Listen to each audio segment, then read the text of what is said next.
La loi NOTRe d'août 2015 a redéfini l'organisation territoriale des régions, bien évidemment, mais également l'organisation des communautés de communes.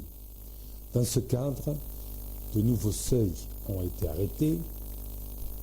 Le premier implique que la taille minimale d'une communauté de communes, c'est le principe de base, soit au moins égale à 15 000 habitants.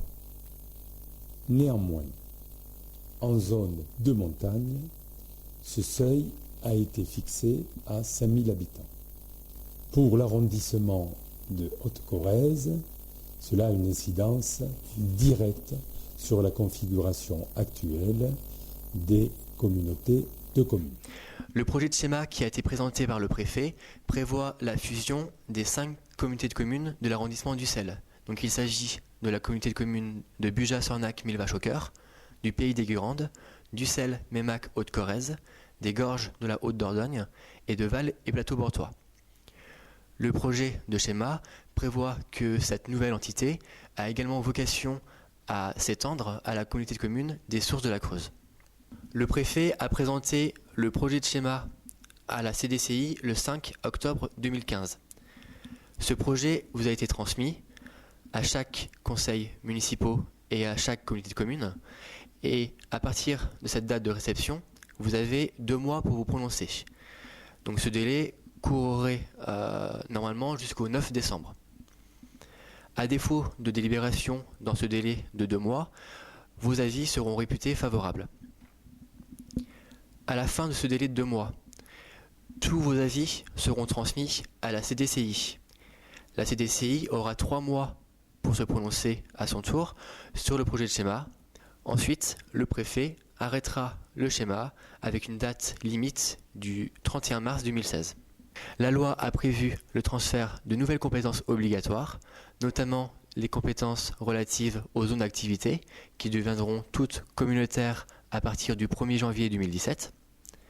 La compétence relative à la gestion des aires d'accueil des gens du voyage et la compétence relative à la collecte et au traitement des déchets ménagers qui deviendra obligatoire à partir du 1er janvier 2017.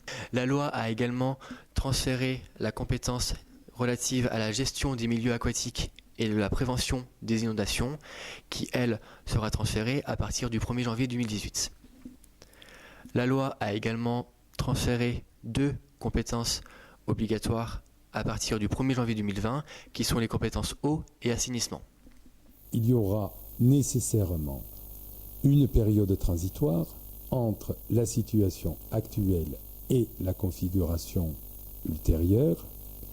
Cette période de transitoire devra bien évidemment privilégier les acquis de l'existant et faire en sorte que les compétences qui ont été menées avec brio par certaines communautés de communes puissent subsister et continuer à pouvoir recevoir application.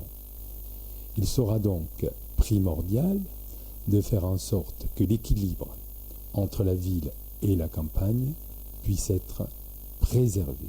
Ce sera tout l'enjeu des discussions qui interviendront afin de trouver une mécanique, un mode opératoire qui permette à chacun de pouvoir s'exprimer et de pouvoir faire valoir son point de vue. Un constat néanmoins, Ussel n'est pas dans une dynamique d'agglomération qui pourrait phagocyter les petites communes. Cet équilibre entre le rural et l'urbain doit donc pouvoir se réaliser sans trop de difficultés.